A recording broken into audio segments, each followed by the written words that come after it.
listening to Give God 90, where we're not afraid of the tough biblical questions, because we will dig through the language, the culture, and the history to find the truth revealed in the words of our Creator. Well, hello, everyone. Thank you for letting me spend some time with you. And yes, I did say me. I am being sort of monitored and supervised. Myra's a little voice weirded today, I guess is a good way to say it. She's got some allergies things going on, and she can't really talk very well. So I am kind of, in a way, monitored and supervised. She is in the house, but Susie's down here with me, so that's a little bit of a reprieve. If you like what you hear, those like buttons and share buttons work really, really well. I think I just bumped the microphone. Sorry about that. Just makes it easier for people to find us. Doesn't cost you a thing. If you haven't been to GiveGod90.com or AuthorJerryMitchell.com lately, you might want to check those out. Some fun stuff going on there. The big news this week. See, I guess you can call it big news. Everybody in the United States is worried about World War III. Not just the United States. Europe is also bracing for whatever might happen. So there's a lot of speculation, a lot of people trying to guess, and that's what it is. It's a guess, right? Now, there's some self-proclaimed prophets out there. They're doing the rumor war thing. And I've said before, this has happened pretty much in every generation. It seems like every generation seems to have a war, a conflict, something. Maybe not to the extent where nuclear weapons have been threatened again and actually authorized. But, for many, many years, warfare, and this is just going to sound terrible, but it's true. Warfare has been in a constant state of improvement as far as the way that mankind has found to destroy each other. Now, from the rock that Cain used to kill Abel, then on to a club and a spear, a bow, a catapult, a charge of powder that either projects a bullet out of a rifle or a powder charge that explodes in some kind of a way.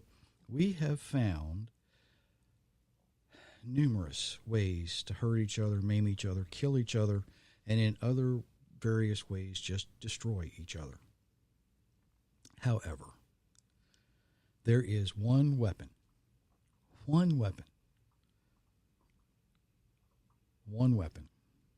that has always existed since Adam, right? It has always existed since Adam. And it has the ability to either build or destroy. Right? And strangely enough, that weapon is the human tongue. The human tongue has the ability to either build a relationship or destroy a relationship. And regular listeners have heard me say probably quite often now that the way we say something is just as important as what we say. When Russian President Vladimir Putin authorized the use of nuclear weapons, what is he saying to the world? Well, what he's saying is that if the world allows escalation of this conflict by Ukraine, he says, I'm going to respond, and you're probably not going to like it.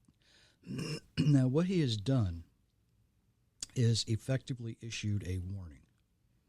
Okay? There's still time for diplomatic negotiations to continue. But I'm not putting a whole lot of stock in that at the moment, because this may well be the most misunderstood conflict in recent history. That's a lesson for another time, though. I'm not going to go into why and how this conflict is and all the other parameters surrounding it. But I want to use it as an example of a warning that Putin has given to show that warnings need to be heard. They need to be listened to. You need to pay attention when somebody warns you about something, right? You know, if you're on a construction crew and things are moving around and there's heavy equipment and somebody yells, "Look out," you might want to duck, right? The entertainment industry, you know, when people have dialogue, when somebody's talking, you know, it might be a doctor saying to somebody, you know, on a movie or a television show, you have to change your lifestyle or you're going to severely shorten your life. That's a warning. Maybe it's someone working in law enforcement and they holler out to somebody who's running away, "Stop." That's a warning. Maybe you're watching a situation comedy and a parent is telling a child to either stop what they're doing, change your actions, change your attitude. That's a warning as well. Parents are very familiar with warnings. Don't touch that, it's hot. It's a warning. It needs to be listened to. You got to pay attention to these things. What we have in the Bible are examples of when our Creator gives us warnings. Now, is it more important to listen to someone say, you know, "Don't touch that, it's hot," or is it more important to listen to what our Creator has to say? Well, I'd say it's probably more important to listen to what our Creator has to say. Even though if you touch something hot, you're probably going to get burned.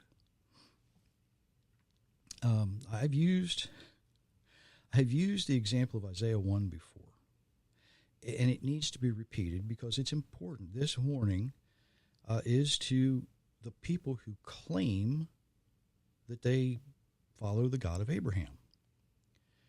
And from Isaiah chapter 1, verses 2 and 3, we read, "Heaven and earth, listen, because Jehovah is speaking. I raised my children and helped them grow, but they have turned against me. The ox knows its master. The donkey knows where its owner feeds it. But my people of Israel do not know me. My people do not understand." Sounds kind of like the world today, doesn't it? The first thing that Isaiah is recorded, this is Isaiah chapter 1, and he's just getting started. And he's giving this warning to all of creation. He's saying, listen up. Everything in heaven, everything on earth, everything in the universe, you need to listen to this. And he uses the ox as an example. It's a strong beast of burden. Ox, you know, a team of oxen will plow a field. But as docile as it is strong, it knows who takes care of it. It knows who feeds it. It knows who provides for it. And he's saying, you know what, people of Israel? You think you're strong, but you don't know who's taking care of you. Then we look at the example of the donkey. The donkey is an animal that is noted for being stubborn. But as stubborn as it is, it knows where it goes to eat. But the people of Israel, the people, not the nation, the people themselves, they no longer know who God is. They no longer know where they have to go to get the things to keep them alive. Now, this is a warning for all those people. And what the Creator's saying is, you better listen up. You better remember who I am. You know what I've done. You know what I am capable of. Now, later in chapter 1, he's going to break this down into some smaller groups, and he's going to accuse these groups of how they have led the rest of the people away from the Almighty. And then he says, I'm going to bring back the judges. I'm going to bring back the judges to keep you in line. Now, that hasn't happened yet, has it? The warnings that we have in Isaiah are more directed towards either the whole people as a group or subgroups. different communities, either the leaders or the priests. But sometimes, in other places,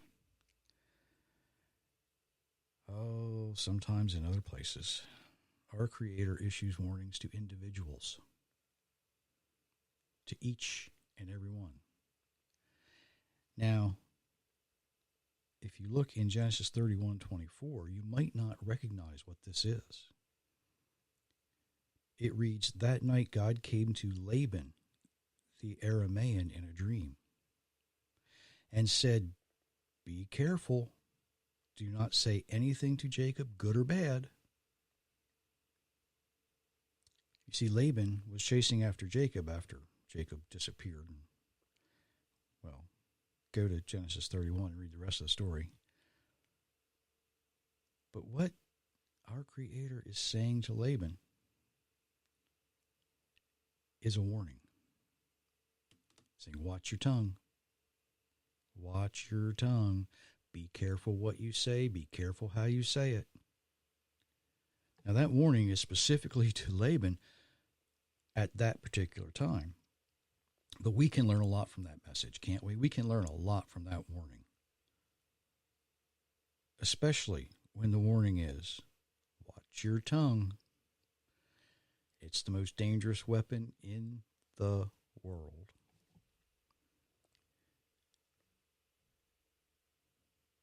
Then we see another warning. This one is from 2 Kings. Excuse me. Now the king of Aram was at war against Israel. After consulting with his servants, he says, "My camp will be in such and such a place." Then the man of God sent word to the king of Israel, "Be careful passing by the place, for the Arameans are going down there."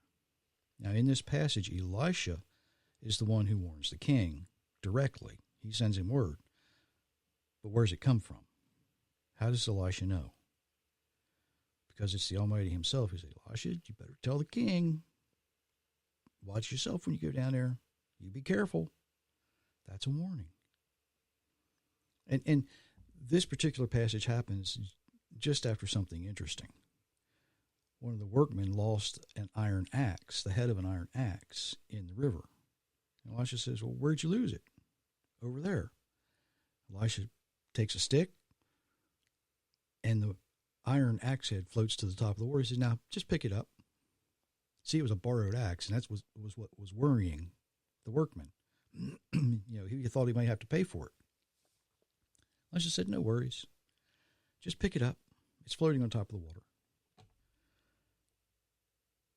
Interesting, isn't it? Now, we often think that because we read passages like these, that it is only the kings or somebody important who gets the warnings, right? But Laban wasn't a king. He was fairly wealthy, maybe even slightly predominant. But he was just really an average person. He was just an average person. He didn't have anything spectacular going on in his life. He might not have been the most honest average person, but he was just an average person. Don't let yourselves get lulled into thinking that our Creator doesn't give us warnings for what I would say the general population would be. Sometimes it's for everybody, sometimes it's just for one. I know a couple people who have been going somewhere and didn't go the way they usually went. They went a different way. Like something just told me not to go that way today. Has that ever happened to you? I know several people that's happened to you. Some told me, don't take that road, take the other road. And the road they usually take, maybe there was a bad accident, maybe something happened on that road, maybe there was something going on that would have delayed them. We need to listen to the warnings. We need to listen to the warnings. Most of the time, the warnings that we see offered to people, they're to kings or to somebody who the story revolves around, but that's not all the people who were warned. Now, if we included everyone throughout history who had ever been warned by the Almighty, I'm not sure we'd ever get through reading the Bible because there's that many people, right? But there's one person in the whole Bible who found a very, very good way to address this very thing. And that, of course, would be King David in Psalm 19, verses 7 through 11. And I'm going to read this from the International Children's Bible because it's very, very straightforward and simplistic. The law of the Lord is perfect, reviving the soul. The testimony of the Lord is trustworthy, making wise the simple. The precepts of the Lord are right, bringing joy to the heart. The commandments of the Lord are radiant, giving light to the eyes. The fear of the Lord is pure, enduring forever. The judgments of the Lord are true, being altogether righteous. They are more precious than gold. They are much pure gold. They're sweeter than honey, the honey from the comb. By them indeed your servant is warned. In keeping them is great reward. By them indeed, because of these things indeed, you have warned those you have chosen and those who choose you. David tells us the law, the precepts, the commandment, the fear, and the judgments of our Creator are a warning. That's what they are. When we purchase a new product, right, depending on what it is, it often comes with a warning label. One of the examples I like to use is a hair blower thing. Myers got one. And it says right on it, and in fact, it's embedded in it's molded into the plastic. Do not use this product in the shower. Seems kind of obvious, right? But apparently somebody did, and they got hurt or killed, as the case may be. After all, who wants to really be electrocuted in the shower? These warnings are there to remind us to use these products safely.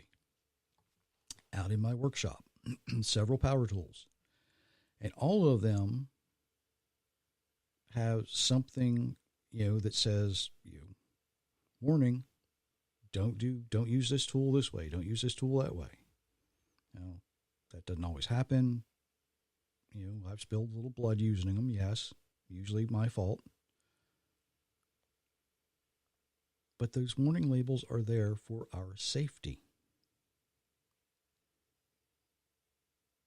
Our Creator has spoken his warnings, and he's spoken his warnings to us in many ways, sometimes through dreams, sometimes through someone else, either a stranger or a friend, maybe a prophet, right? But he also speaks his warnings to us through his instructions.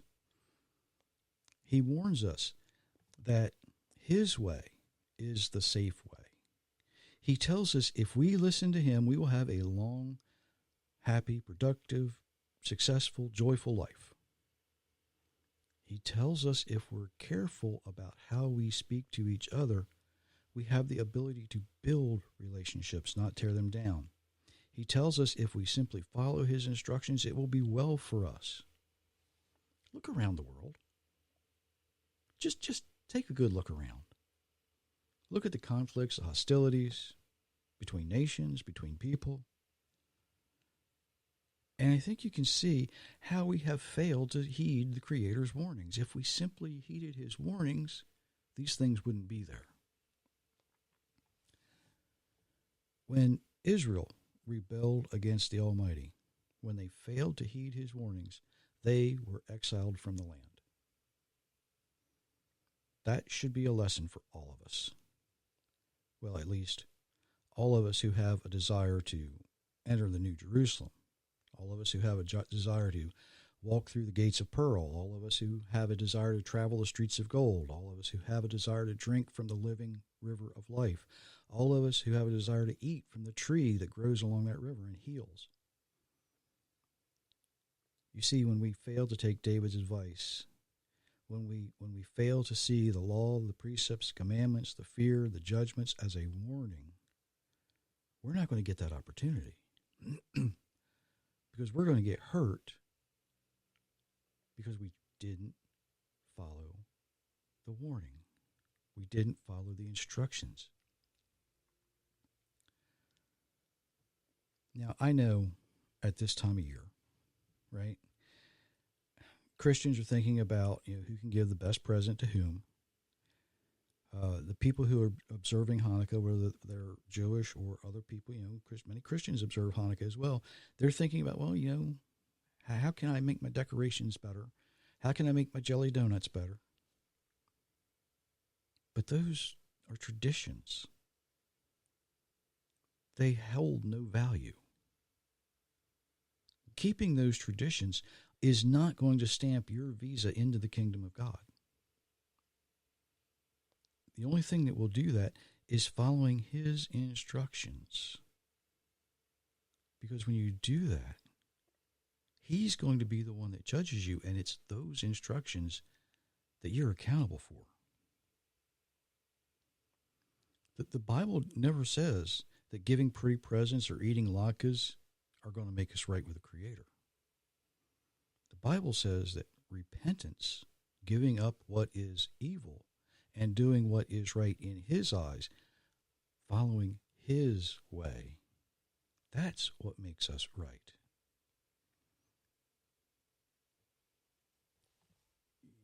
When you buy a very expensive and complicated piece of machinery, it comes with a pretty thick owner's manual, right? And if you open that owner's manual, you're going to see warnings. Usually they're big, bold letters. Sometimes, depending on where it comes from and what it is, some are in yellow, some are in red. You get the picture, right? Maybe you've seen some of those owner's manuals. Your life comes with an owner's manual. Your life comes with an owner's manual because your life is complicated. It comes with a big owner's manual.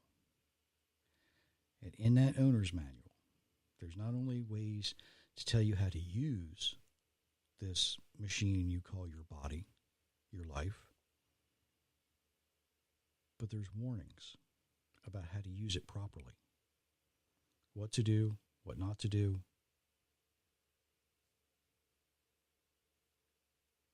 You see, it's the Bible that needs to be read often, referred to often.